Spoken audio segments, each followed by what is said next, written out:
जरा सोचो, जहाँ पे हाई प्रोफेशनल सूट बूट में यूनाइटेड नेशन की सीरियस मीटिंग चल रही थी और वहाँ पे तभी एक ऐसे बंदे की एंट्री होती है जिसे देखकर सब लोग हैरान हो जाते हैं।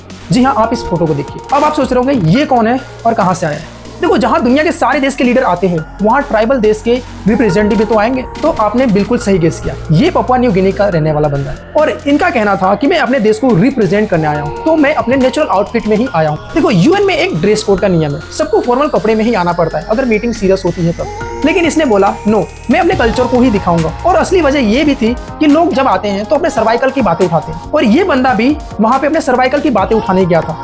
उसका कहना था कि जंगल मत काटो, डैम मत बनाओ, यानी कि उनका सर्वाइकल जो एरिया है वो है जंगल, जहाँ से वो अपना जीवन चलाते हैं। लेकिन सबसे ट्विस्ट वाली बात तो तब आई जब ये बंदा टैक्सी से उतरकर यूएन ऑफिस में घुसने लगा। लेकिन दिक्कत तो तब हो जाती है जब इसे मेटल डिटेक्टर डिटेक्ट करके आवाज करने लगता है बीप की, क्योंकि ट्राइबल कल्चर में शरीर में बहुत सारे मेटल लगे होते हैं, जैसा कि आप लोग जानते हैं। और सबसे बड़ी बात यह है कि यूएन का रूल साफ है, कोई चाहे कितना बड़ा इंसान क्यों ना, लेकिन सिक्योरिटी क्लियरेंस के बिना अंदर नहीं जा सकता। इस बेचारों को 2.5 घंटे वेट करना पड़ा, फिर स्पेशल परमिशन के साथ इसे आखिरी में अंदर घुसा लिया गया।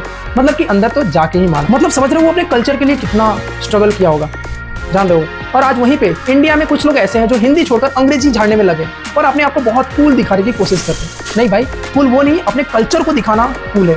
तो हमेशा कल्चर को लेकर इतना कॉन्फिडेंस तो होना ही चाहिए। और एक चीज और कॉन्फिडेंस से कर सकते हो, वो चैनल को सब्सक्राइब और कमेंट।